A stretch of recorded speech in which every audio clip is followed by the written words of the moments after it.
olá! Como está? Como foi a sua semana? Nós estamos juntos mais uma vez e vamos estudar a Bíblia, a Palavra de Deus. Antes, porém, nós vamos orar. Querido Deus e amado Pai, orienta-nos no estudo da Tua Palavra, que o Teu Santo Espírito possa aplicar os ensinos propostos no texto, a fim de que nós possamos colocar em prática no nosso viver. É a oração que fazemos no nome de Jesus. Amém. Muito bem, meus queridos irmãos, hoje nós vamos começar um estudo nas cartas escritas por João. São 3 as cartas escritas pelo apóstolo João, chamado de cartas de um irmão mais velho. E nós vamos lembrar o texto de 1 João, capítulo 4, verso 14 ao 16, que diz-nos o seguinte: Nós temos visto e testemunhamos que o Pai enviou o seu Filho como Salvador do mundo.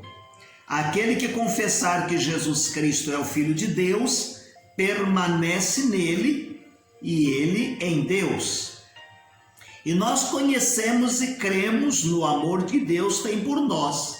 Deus é amor, e aquele que permanece no amor, permanece em Deus, e Deus nele. Esta primeira carta escrita por João tinha que ser escrita porque eles estavam vivendo uma ameaça que estava vindo e assolando a vida e a fé dos membros da igreja. Esta ameaça precisava ser confrontada. Caso contrário, consequentemente, seriam desastrosos os resultados que viriam decorridos de ensinamentos que estavam sendo trazidos para os seios da igreja. Ensinamentos que nós já citamos ontem, que poderíamos lembrar aqui como sendo gnosticismo. Deixe-me ler um pedacinho aqui da definição do nosso autor, o pastor Darcy Duzlek, que diz o seguinte: o gnosticismo era uma tentativa de explicar o pecado e o sofrimento e o mal presentes no mundo. Começava com o pressuposto de que toda a matéria é essencialmente má. Somente o espírito é bom. Assumia que tanto a matéria quanto o espírito eram eternos, que existiam desde ou antes do princípio de todas as coisas.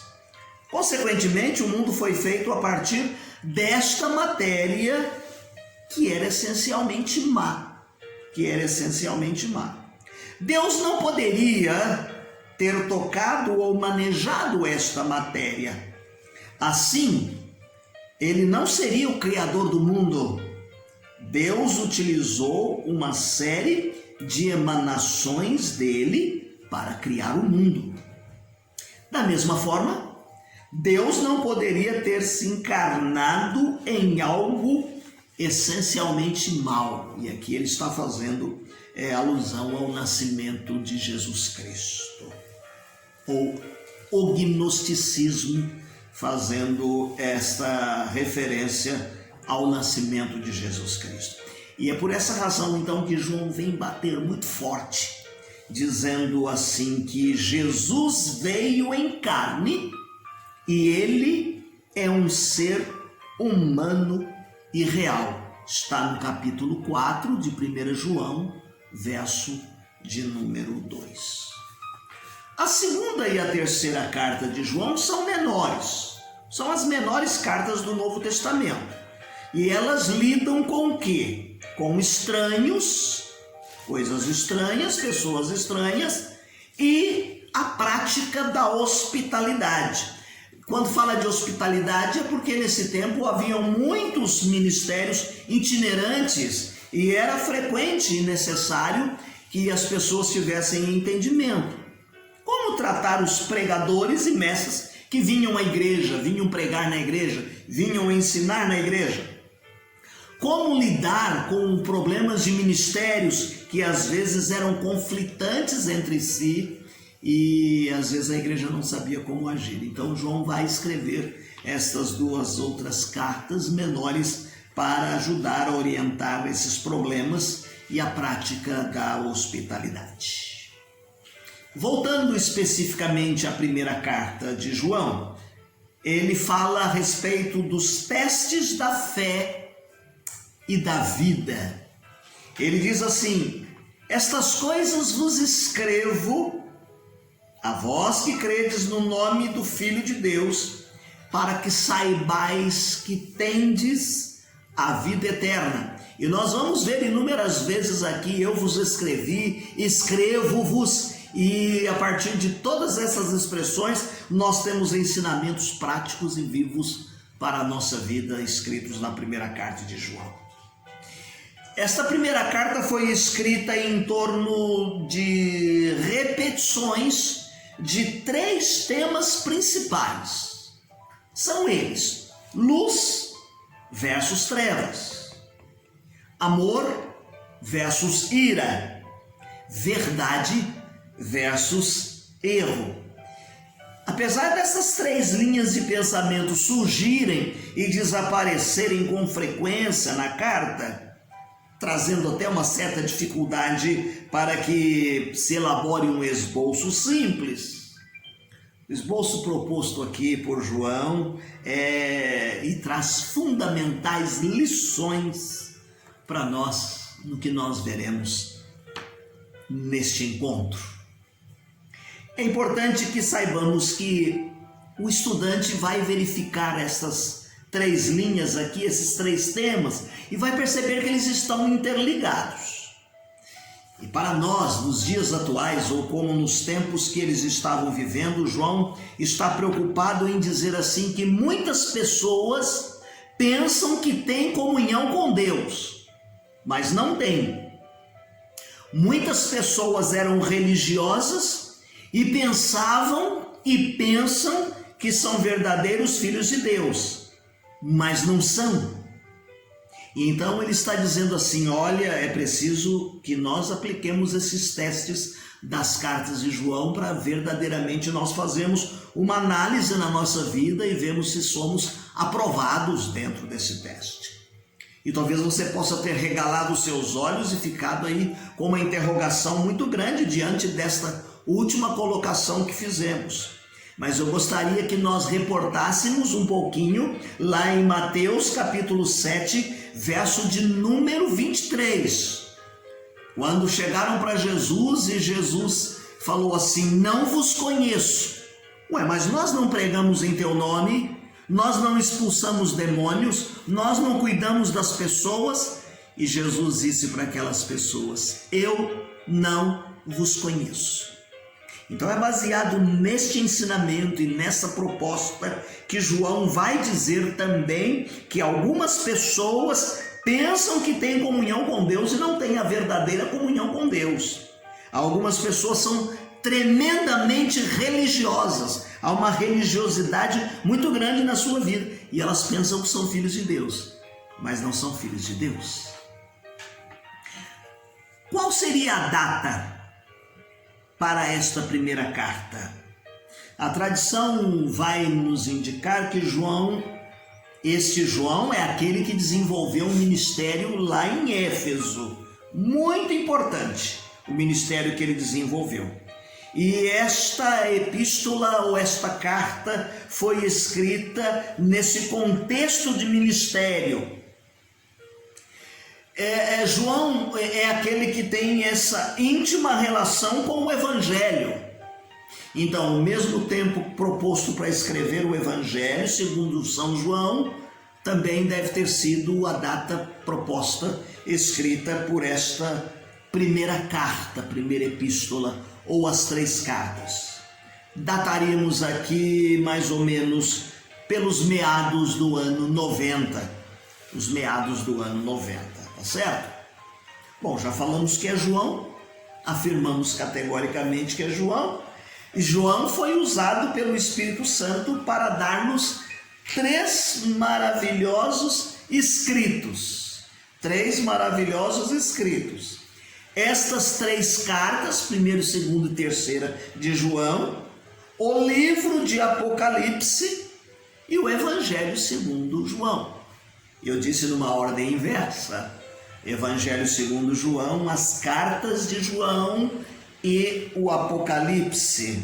E nós vamos ver que esses 3 estão vindo de forma complementares e cada uma delas vão nos dar um quadro descritivo completo da vida cristã. Então, o Evangelho de João dá ênfase à salvação, a história passada. Cristo morreu por nós. Como João começa o seu Evangelho, o Verbo se fez carne. Quando nós falamos das epístolas de João, a ênfase está na santificação. Na santificação. É uma experiência presente, para o tempo presente. Cristo vive em nós. O Verbo se torna real em nós. E quando falamos do Apocalipse escrito por João, a ênfase está na glorificação, esperança futura. Cristo vem a nós, o Verbo conquistador e vencedor. Vamos falar um pouquinho do propósito destas cartas, ou desta primeira carta especificamente. Ele estabelece aqui 5 propósitos. 5 propósitos. Primeiro, para que possamos ter comunhão. E ele vai repetir isso várias vezes. Capítulo 1, verso de número 3. O que vimos e ouvimos, isso vos anunciamos, para que também tenhais comunhão conosco. E a comunhão é com o Pai e com o seu Filho, Jesus Cristo. Verso de número 6. Se dissermos que temos comunhão com Ele e andarmos na luz, mentimos e não praticamos a verdade. O verso de número 7. Mas se andarmos na luz, se andarmos com Ele na luz, como Ele na luz está, temos comunhão uns com os outros, e o sangue de Jesus Cristo, seu Filho, nos purifica de todo pecado. Aqui está então o tema chave para nós: comunhão. Ter comunhão com Cristo. E eu quero estabelecer aqui uma diferença entre ter comunhão e ter união com Cristo. A união com Cristo foi quando Cristo nos tornou filhos, filhos por adoção. E então no nosso viver diário, a comunhão diária, ela pode mudar dependendo do nosso relacionamento com Deus, com Cristo. Porém, a nossa filiação vai permanecer firme. Então é importante que nós possamos sempre ver qual é esta maneira de nós termos comunhão, o nosso ser com o nosso Deus. Segundo propósito, para que possamos ter alegria. Lá no verso de número 4, ele diz o seguinte: estas coisas vos escrevemos para que o vosso gozo se cumpra. Alegria ou gozo. Esta expressão é usada aqui nesse versículo, mas ela está presente em todo o conteúdo desta carta, do conteúdo desta carta. Então, a alegria, o gozo é resultado de uma íntima comunhão com Cristo. Eu me lembro que há um tempo passado, talvez na minha juventude e adolescência, nós cantávamos uma musiquinha, um hineto que diz: gozo eu tenho em Jesus, gozo eu tenho em Jesus, meu coração alegre está, porque Jesus me valerá. A alegria que esta comunhão com Jesus nos dá todos os dias. Terceiro propósito é para que possamos evitar o pecado. Aí nós já entramos no capítulo 2, o verso de número 1 e o verso de número 2. A penalidade do pecado é tratada quando o pecador confia em Cristo. Mas é preciso tomar cuidado com o poder do pecado na sua vida diária, que é um outro assunto. Então, 1 João explica como podemos ter vitória sobre o pecado. e como podemos também obter o perdão quando pecarmos. Quarto propósito aqui nesta carta está no capítulo 2, o verso de número 26, para que possamos vencer os que querem nos enganar. Nós começamos este estudo dizendo que João estava defrontando com o ensino de falsos nos seus dias. Como nós também defrontamos com ensinos de falsos mestres nos dias de hoje.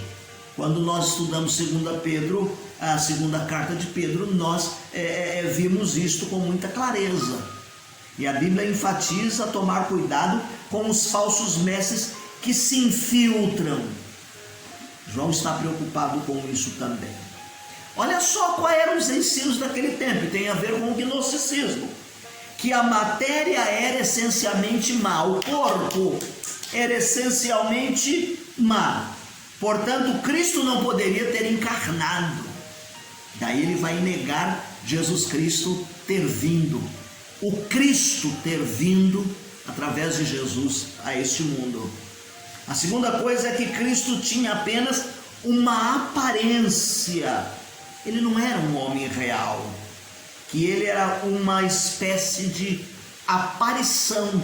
Eram os ensinos dos falsos daquele tempo. Uma terceira coisa, que eles estavam ensinando que as pessoas não tinham condições de conhecer a verdade.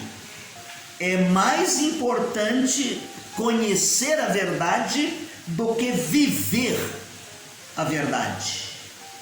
Poucas pessoas espiritualizadas, iluminadas, podem entender as verdades espirituais e viver. Esse era o ensinamento daquele tempo. Então João vem combater isso nesta primeira carta, e ele quer que nós compreendamos que a matéria não é má. O que é mal? A natureza humana.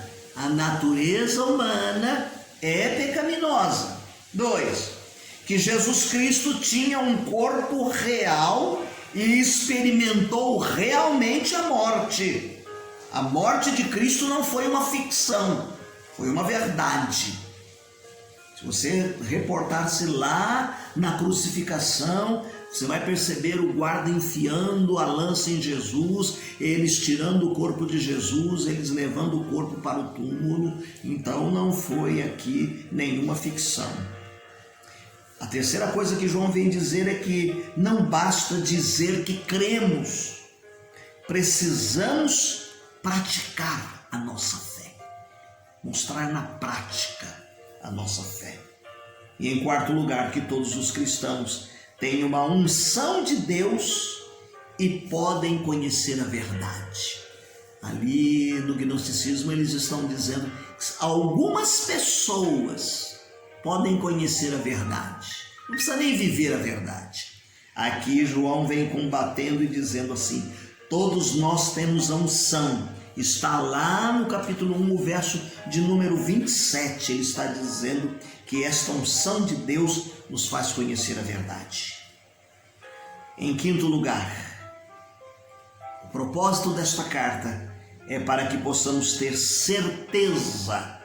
Capítulo 5, verso de número 13, é o versículo chave desse texto, capítulo 5, verso de número 13. Estas coisas os escrevi para que saibais que tendes a vida eterna e para que creiais no nome do Filho de Deus. No Evangelho, João nos ensina como podemos ser salvos. E eu vou lá no Evangelho de João, capítulo 20, o verso de número 31, quando ele disse assim lá no Evangelho: estes, porém, foram escritos para que creiais que Jesus é o Cristo, o Filho de Deus, e para que, crendo nele, tenhais vida em seu nome. Aí você vai ler com calma esta carta de João e vai perceber alguns testes propostos aí. para a gente dar uma avaliada na nossa fé, na nossa vida com Deus, examinar essa comunhão, tá certo? No capítulo 1 e 2, ele fala da nossa filiação, da minha e da sua filiação. No capítulo de 3 a 5, ele dá ênfase nesses capítulos, dizendo várias vezes: quem tem Cristo é porque é nascido de Deus. Quem tem essa certeza é porque ele é nascido de Deus. Dá uma olhada aí no capítulo 3, o verso 9, capítulo 4, o verso 7, capítulo 5, o verso 1, o verso 4 e o verso de número 18. Amém, queridos? Hoje nós vamos parar aqui. No nosso próximo encontro, nós continuaremos o estudo nas cartas escritas por João. Deixe-me ler aqui umas 2 estrofes e o estribilho do hino de número 290 do nosso cantor cristão. O título é Cristo meu Mestre. Cristo meu Mestre, meu amigo sem igual, tu dás descanso, salvação real. Quando sou provado e já vou desfalecer, tu, meu Cristo amado, vem me socorrer. Perto, sim, muito perto, eu chegar-me vou a ti. Perto, muito perto, vem, Senhor, a mim. Só tu me amparas quando perseguido sou. Em ti, ó Cristo, socorrer-me vou. Pois em ti eu posso resistir à tentação, sim, em ti obtenho força, paz, perdão. Cristo meu mestre, que mais gozo posso ter? Que no teu reino a tua glória ver? Em teu seio quero minha fronte reclinar, para ter descanso desse labutar. Essa expressão descansar minha fronte no teu seio leva-nos a esse apóstolo João, chamado apóstolo do amor, que reclinava a sua cabeça no peito do mestre nos encontros, nas reuniões com os outros discípulos. Que Deus te abençoe, te dê uma semana abençoada e feliz. Não deixe de fazer a sua leitura diária, que nós disponibilizamos no final dessa transmissão, assim bem como aquele texto para você fazer a leitura durante todo o ano, naquela planilha proposta para fazermos a leitura de toda a Bíblia em um ano, ok? Deus te abençoe, fique na paz, um abraço.